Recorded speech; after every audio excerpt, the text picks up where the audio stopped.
Bonjour, je vais refaire une petite vidéo ce week-end, j'ai un peu de temps, donc j'ai étudié un peu le Forex pour la semaine prochaine.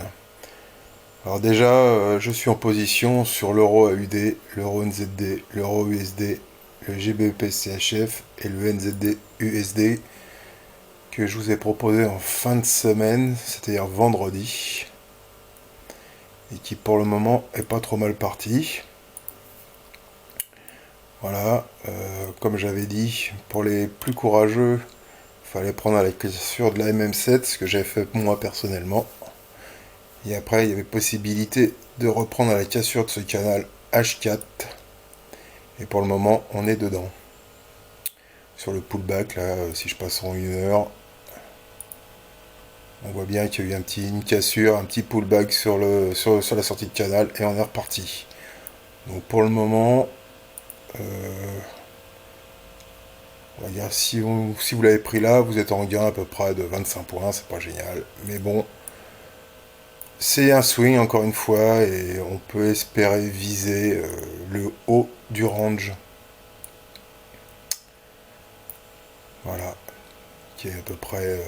Enfin, il y aura un premier TP ici et après pourquoi pas les viser là-haut. Sinon, je vais suivre cette semaine de loin, si c'est possible, la UDGPY qui a fait son bas de canal daily en bleu sur le bas de canal weekly en orange. Alors attention, on arrive déjà sur les 38 là. Donc soit il continue à partir de lundi pour aller en haut du canal daily, soit il fait un petit pullback et là il va repartir. Donc affaire à suivre. AUD-USD, je pense que pour le moment l'USD est encore en train une fois de plus de repartir au nord, au sud pardon, en bas. Donc voyez là, en journalier, on a un canal en bleu daily. On vient de faire le pullback sur le canal weekly en orange. Donc je vais privilégier les ventes sur l'USD la semaine prochaine. Donc peut-être encore une petite montée là sur les 50% Fibo de la descente pour repartir dans ce sens-là la semaine prochaine. Le CHF-GPY, cher à notre ami FX, lui aussi dans un canal descendant. On est sur le haut du canal daily sur les 38%. Donc à surveiller, soit on casse et à ce moment on cherchera à acheter, mais si on a un repli, je vais le vendre également. 4GPY, même scénario. Je vais attendre.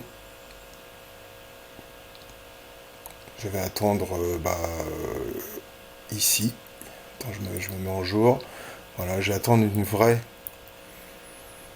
vraie touchette sur cet ancien canal montant pour essayer un short. Car ce qui me plaît bien sur le 4GPY quand je me mets en mensuel, c'est ça. Voilà. Je vais certainement chercher. On est sur une résistance mensuelle en marron, sur le haut du canal mensuel. Donc on peut espérer un scénario bon long terme, voire très long terme, un peu comme il s'est passé ici en 2018. Donc pourquoi pas chercher des ventes sur le 4GPY à partir de la semaine prochaine, donc sur des unités bien évidemment plus courtes. Donc moi je privilégie toujours le 4 heures pour prendre mes positions, comme toujours, pour du swing. Donc un retour sur les 88-78, et à ce moment-là on voit ce qui se passe, si on casse ou pas. Et on cherchera des ventes. L'euro AUD je suis en pause, l'euro ZD je suis en pause, l'euro USD je suis en pause. J'ai joué ce petit rebond sur un support mensuel. Bon pour le moment, mais si l'USD se casse un peu la figure, comme j'ai l'impression que cela va se passer, ça peut être intéressant pour continuer le trade. GBP CAD, pareil. Je vais chercher le shorter parce qu'on a un double top daily.